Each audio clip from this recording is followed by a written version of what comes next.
Hello everyone, welcome back to Kerbal Space Program. In this video, I've done a lot of stuff off camera. Well, not a lot, but just to get some more science and, better rocket parts. This is our rocket today, just a little show off there. Today I'm just going to be planning to orbit Kerbin and get as much science as possible, just to boost towards the moon, Duna, and other planets in the near or far future.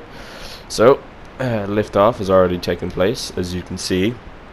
What I was noticing here is that for some reason I couldn't turn very well. The rocket would, veer off to the side, but I'd say that was just an engineering problem.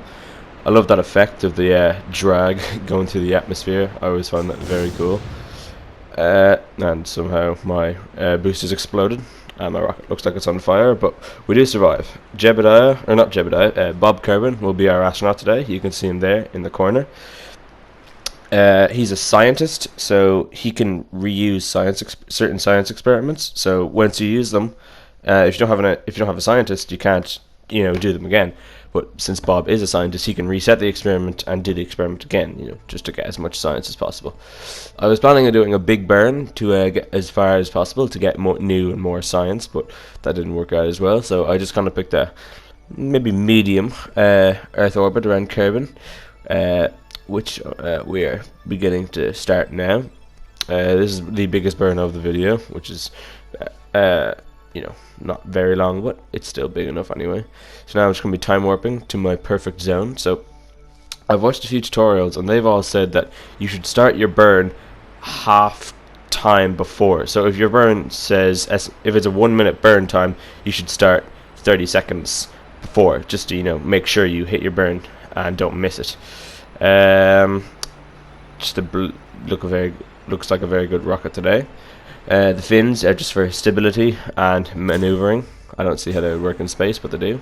Jettison the lower stage. This is a much smaller engine, as you can see, but smaller the engine, it's a bit more efficient, but it's not as powerful. So it trades power for efficiency. So they usually only work in space because you need powerful engines to get out of Kerbin and other planets because they have atmospheres, loads of other things like that. So we're just approaching our orbit now. It didn't take as long as I thought, and I'll see you in a minute.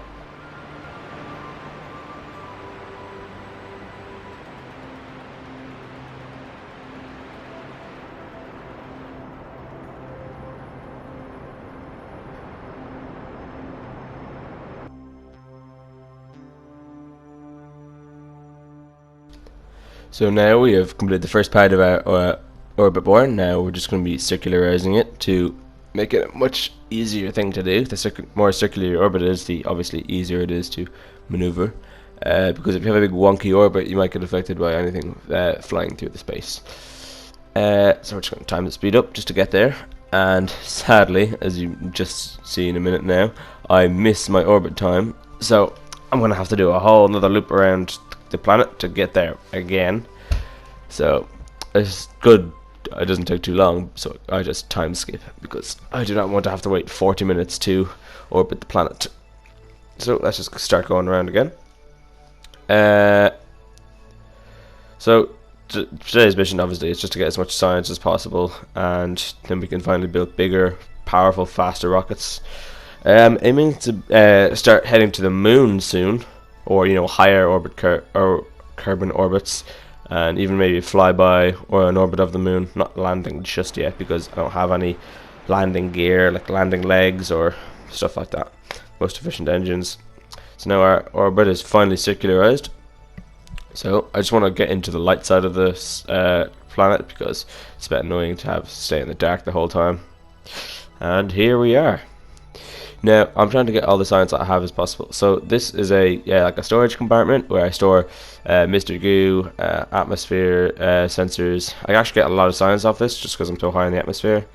Obviously I'm in a vacuum, as it's pretty obvious. The temperature is probably 0 or much lower. And this thing is called Science Junior. It gave me 37 science. Science Junior has like a bunch of materials from Kerbin that you would test in orbit. And they give you loads. So once you get Science Junior, you start getting loads and loads of data. So obviously I need to collect this data, so I get Bob to do a bit of a spacewalk to go collect it, because if I don't collect it, then I have to, it'll be destroyed on re-entry. So this is just a bit of a montage of me trying to float over and collect my science. It's not too hard, it's just a bit tricky, because if you fly too far away, you're never getting back to your ship, and Bob will slowly just die.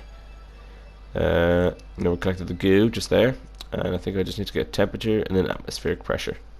Then just back in the pod, and away we go.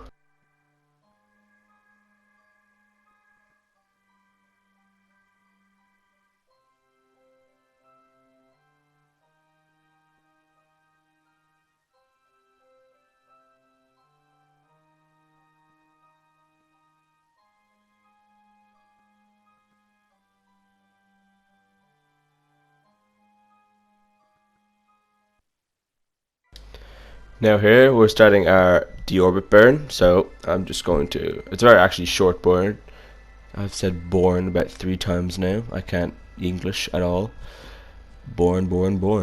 Burn, we're going to have a very short burn to re-enter the atmosphere. I tried to kind of like clip the top of the atmosphere to slow myself down fast enough. It's either that or go straight in, and I don't really want to burn up with all the science I have. So I think that's low enough now that we're just going to enter the atmosphere and then collect all our science. Just getting around to the right point, and here we are. We're below 70 kilometers, so once you go below 70, it's more 65, you start getting atmosphere, so you're going to slow down, not instantly but very slowly. So I just speed up the time to get over it. And here we have the obviously re-entry effect. I try to burn my engine just to